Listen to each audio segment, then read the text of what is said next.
Welcome to our deep dive into 50 Shades of Grey, written by E.L. James and first published in 2011.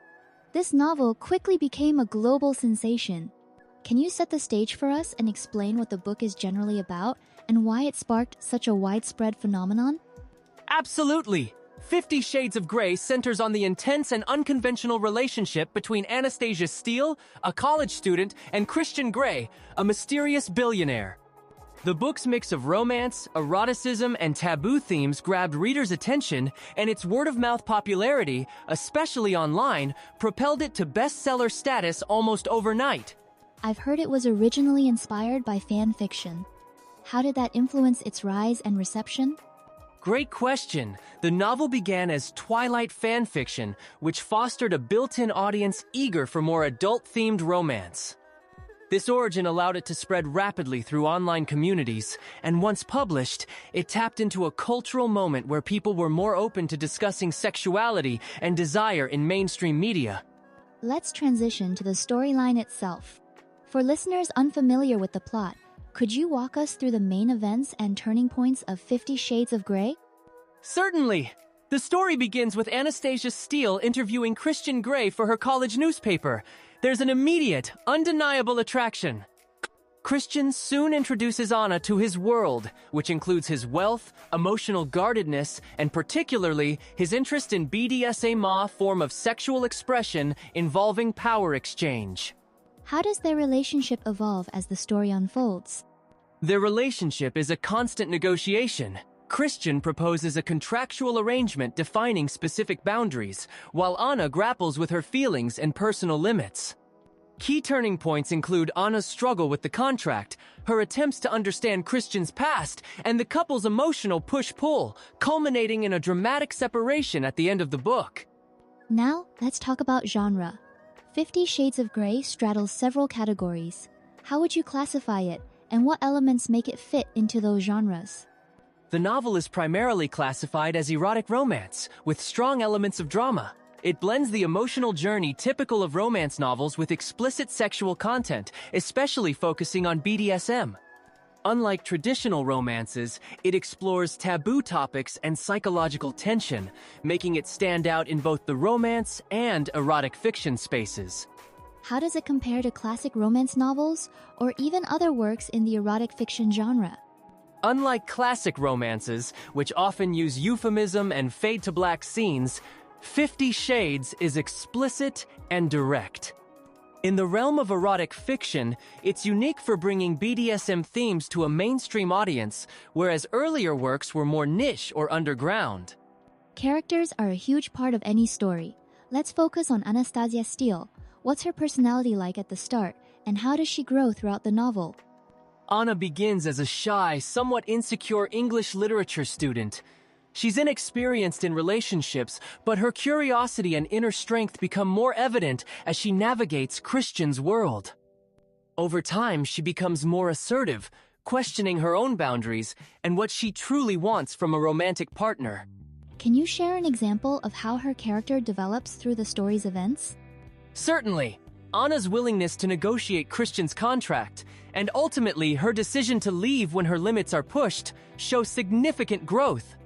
She learns to advocate for herself, which is a major transformation from her initial passivity. Let's shift to Christian Grey. He's often described as enigmatic and controlling.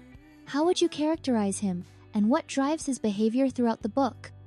Christian is a wealthy entrepreneur, emotionally distant and deeply controlling, both in business and in his personal life. His interest in dominance stems from a traumatic childhood, which is gradually revealed. He's drawn to Anna's innocence but fears emotional intimacy, creating a dynamic that's as much about his vulnerability as his dominance. Does the book explore his backstory in depth, or is it kept mysterious? In this first book, much of Christian's past is hinted at rather than fully explained. This mystery adds to his allure, but also complicates his relationship with Anna, who is frustrated by his reluctance to open up emotionally. Building on their personalities, let's examine the power dynamics between Anna and Christian.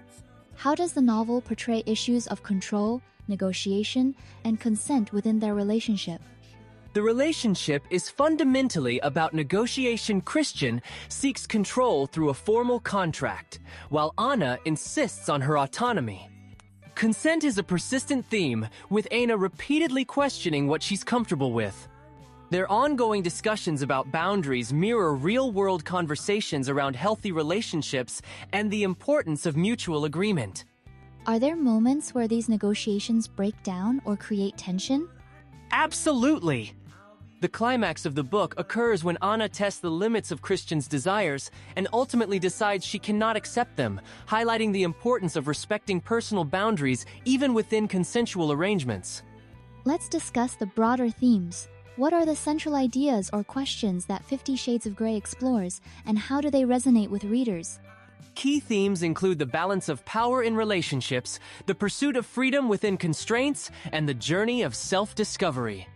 The book prompts readers to consider how much control one should yield to a partner and the role of consent both in intimate and emotional contexts. These themes resonate because they echo real-life struggles with trust, communication, and personal boundaries. Do you think the book provides clear answers, or does it leave things open to interpretation? It leaves many questions open. While Anna and Christian's journey is specific, the novel encourages readers to reflect on their own values and boundaries, which is part of its enduring appeal. 50 Shades certainly stirred up controversy.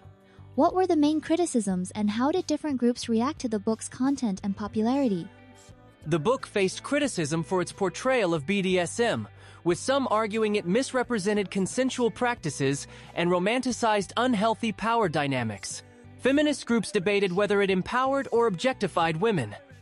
Others raised concerns about the writing quality.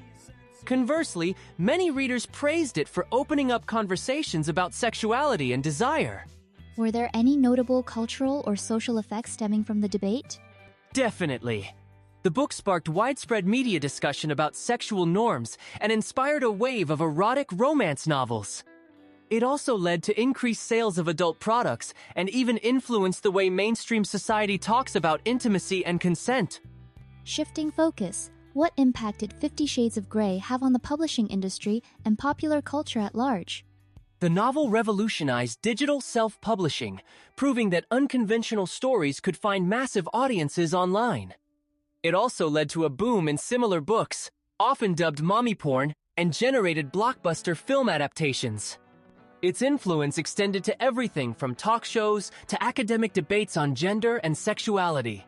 Can you offer any statistics or concrete examples of its cultural reach? By 2015, the trilogy sold over 125 million copies worldwide, translated into 52 languages. According to Nielsen, it was the fastest-selling paperback in UK history at the time, and its film adaptation grossed over 500 million globally. As we wrap up, could you share a final review of 50 Shades of Grey? What are its main strengths and weaknesses, and would you recommend it to new readers? Certainly. The book's strengths lie in its boldness and willingness to tackle taboo subjects, making it accessible to a broad audience. Its weaknesses include repetitive prose and sometimes shallow character development. If you're curious about cultural phenomena or unconventional romances, it's worth a read, but it may not satisfy those seeking literary depth. I'd rate it a 3 out of 5 for impact, but a 2 for literary quality. Thank you for such an insightful discussion. For anyone interested in exploring modern romance fiction or understanding its cultural influence, 50 Shades of Grey is certainly a landmark title.